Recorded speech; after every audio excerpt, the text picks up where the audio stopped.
గుడ్లవల్లి నియోజకవర్గంలో మనకు ఎలాంటి సమస్యలు ఉన్నాయి? గుట్లవల్లేరులో మనకి సమస్యలు అంటే ఇప్పుడు జగన్ గారు వచ్చినాక సమస్యలు చాలా తగ్గిపోయినాయి. సమస్యలు పెద్దగా లేవు.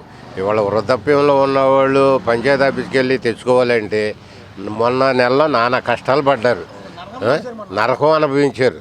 వాళ్ళ పడిన బాధ అంతెంత కాదు. మరి ఈ నెలలో ఏం చేస్తారో తెలియదు. కానీ ఆయన ఒక పెన్షన్ ఏంటి, అమ్మఒళ్ళు ఏంటి, ఫీజు రిపార్ట్మెంట్ ఏంటి, ప్రతిదీ కూడా శుభ్రంగా అందుతున్నాయి. ఏ కొరత లేకుండా ఉంది.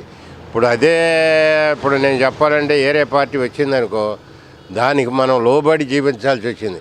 అలాంటి లోబడి జీవించుకోకుండా ఎవరికాడే ధైర్యంగా బతికే ఇది తెచ్చాడు ఈయన జగన్ గారు. ఈ పథకాలు కంటిన్యూ చేస్తే లేబర్ శుభ్రంగా బతుకుతారు.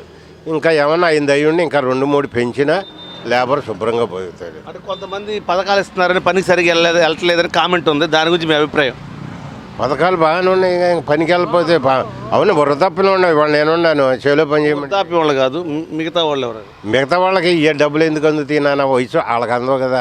ఆ పిల్లలకి చదువు ఎందు, పిల్లలకి అదే. కానీ ఇప్పుడు ఆ పెన్షన్ రాదు కదా, ఆడికి ఎందుకు వెళ్ళడం పనికి?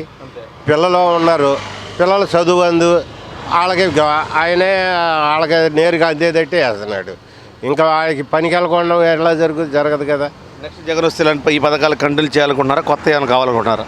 నెక్స్ట్ జగన్ గారు వస్తే ఇలాంటి పథకాలు శుభ్రంగా చేస్తూ ఉంటూ ఇంకా ఏమన్నా ఆయన దయ వల్ల 2-3 పెంచితే పథకాలు లేబర్ శుభ్రంగా బతుకుతారు. ఆయన దీవెనలు వెళ్ళినప్పుడు మా దీవెనలన్నీ ఆయనకుంటాయి.